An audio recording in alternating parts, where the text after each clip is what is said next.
Then let's do a quick check on the Asian markets. Most of them are trading in the green. You have the Shanghai market, in fact, that's the big outperformer. That's up close to around 1%. So it's had a good week, actually, up close to around 6% for this week itself. Remember, there are hopes that the United States and China, they can come to a bit of an agreement. The deadline with regard to increasing tariffs has been pushed back, and that's playing out there. So the Shanghai market for the year itself is up more than 15%. And that's, fair to say Asian markets are supportive. Hang Seng, Nikkei, all the other couple of markets as well are holding in the green, barring the Taiwanese index. I think that's the only index today that's trading in the red. The SGX 50 for starters in this positive Asian market setup is indicating we're likely to see a 40-point bump up just to kickstart trade. But moving on then, global retail giant 7-Eleven may be a step closer to setting shop in India. Now, sources say the board of Future Retail will be meeting on Feb 28th to discuss a tie-up between Future Retail and 7-Eleven.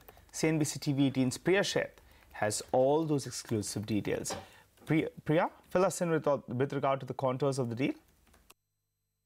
Well, in line with Future Group's small store strategy, we do understand that Kishore Biyani is all set to ink a deal with international convenience store chain 7-Eleven to bring them to India. Now, as a part of this deal, we do understand that Future Group will be a master franchisee as far as 7-Eleven is concerned in India. And Future Retail, we understand the board will be meeting on February 28th to consider this deal. Now, as a part of this deal, it will be a revenue sharing agreement is what we do understand, which will also include some amount of technology transfer that will happen as a part of this deal.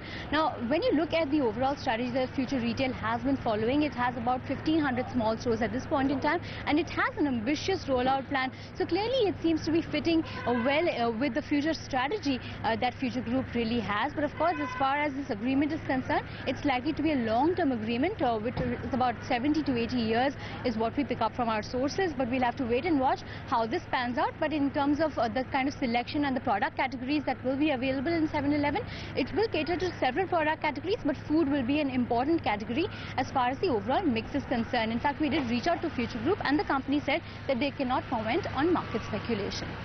All right, Priya, thanks a lot for joining us and giving us all those details.